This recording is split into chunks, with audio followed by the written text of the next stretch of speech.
Salve, shalom semuanya. Perkenalkan, kami dari kelompok 1 ingin mempresentasikan hasil kerja kelompok kami yang akan membahas tentang Monsinyur Soegija Pranata sebagai tokoh gereja Indonesia. Selamat menyaksikan.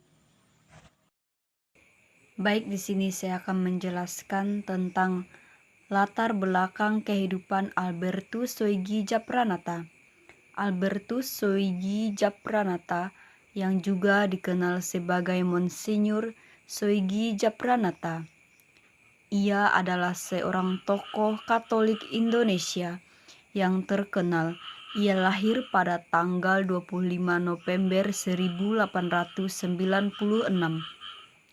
di Surakarta, Jawa Tengah. Pranata berasal dari keluarga Jawa yang menganut agama Katolik. Pranata mulai menunjukkan minat dalam agama Katolik sejak usia muda. Ia belajar di seminari menengah Santo Titik Yosep di Muntilan, Jawa Tengah, dan kemudian melanjutkan studi teologinya di Seminar Tinggi Santo Petrus Canisius di Yogyakarta. Setelah menyelesaikan studi teologinya, Pranata ditabiskan menjadi imam pada tanggal 29 Juni 1926.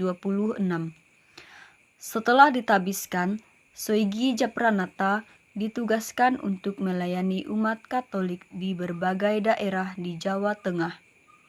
Ia aktif dalam memperjuangkan hak-hak secara sosial dan keadilan bagi umat Katolik. Baik, sekian dari saya dan akan dilanjutkan oleh rekan-rekan saya. Di sini saya akan menceritakan motivasi dari Monsinyur Soegija Pranata bahwa perkembangan umat Katolik pada masanya. Penjajahan Indonesia tidak dengan jiwa nasionalisme.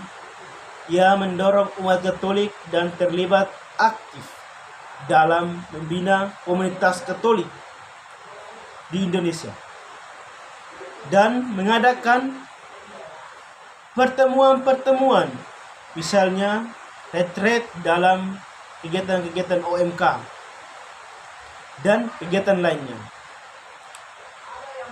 dan bertujuannya untuk memperkuatkan iman kita dalam gereja dan memperjuangkan hak-hak sesuai sosial dan pada umumnya juga terlibat dalam pendidikan bagi masyarakat.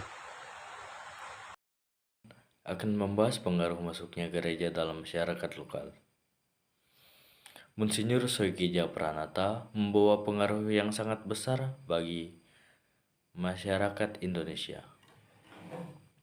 Salah satunya ialah pada masa diplomasi Soegija untuk kemerdekaan Republik Indonesia. Setelah proklamasi kemerdekaan Indonesia dikumandangkan pada tanggal 17 Agustus 1945, rupanya perjuangan bangsa Indonesia belum selesai. Lantas perjuangan yang dilakukan di Indonesia selanjutnya adalah perjuangan untuk mendapatkan pengakuan kemerdekaan dari berbagai negara di dunia.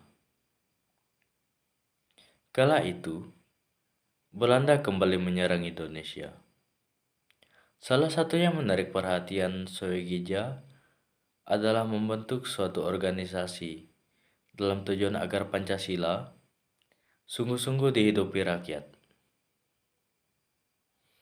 Organisasi itu meliputi dari Ikatan Petani Pancasila, Ikatan Buruh Pancasila, Ikatan Petani Pancasila. Namun, pembentukan organisasi ini sebetulnya mempunyai misi tersendiri, yaitu untuk melawan perkembangan kekuatan yang mengancam Pancasila, atau sebut saja komunis. Singkatnya, Soegija berkeyakinan melalui kelompok-kelompok yang terbentuk ini semua, agama dan kepercayaan rapat saling bertemu serta saling menerima atau menghargai satu sama lain. Kemudian, adanya organisasi-organisasi kaum marginal seperti buruh, petani, dan nelayan merupakan sarana untuk kaum marginal untuk memperbaiki ekonomi. Dalam organisasi tersebut, yang berisikan orang-orang dengan latar belakang berbeda ini akan membantu memperdayakan perekonomiannya. Dari pembahasan yang telah disampaikan oleh rekan saya, maka boleh ditarik kesimpulan sebagai berikut. Monsinyur Albertus Soegijapranata adalah tokoh penting dalam sejarah Gereja Katolik di Indonesia. Lahir dan dibesarkan di Surakarta, Jawa Tengah, dalam keluarga Jawa yang menganut agama Katolik. Ia menunjukkan minat yang kuat dalam agama sejak usia muda dan memutuskan mempersembahkan hidupnya untuk pelayanan ini. Motivasi Monsinyur Soegijapranata dalam memasuki kehidupan rohani adalah keinginannya untuk melayani umat dan masyarakat. Ia melihat banyak tantangan dan kesulitan yang dihadapi oleh masyarakat, seperti ketidakadilan sosial, kemiskinan, dan kurangnya akses pendidikan. Oleh karena itu, ia memutuskan untuk menggunakan posisinya sebagai pemimpin gereja untuk membantu mengatasi masalah-masalah ini. Sebagai uskup pertama yang berasal dari Indonesia, Monsinyur Soegijapranata memiliki pengaruh yang signifikan dalam penyebaran agama Katolik di Indonesia. Ia mendirikan sekolah-sekolah Katolik, membangun gereja-gereja, dan menerjemahkan kitab suci ke dalam bahasa Indonesia. Ia juga berperan penting dalam memperjuangkan hak-hak masyarakat, mendukung perjuangan kemerdekaan Indonesia, dan mempromosikan dialog dan kerukunan antar agama. Pengaruh Monsinyur Soegijapranata masih dirasakan hingga saat ini. Sekolah-sekolah dan gereja-gereja yang ia dirikan masih beroperasi dan terus memberikan pelayanan kepada masyarakat.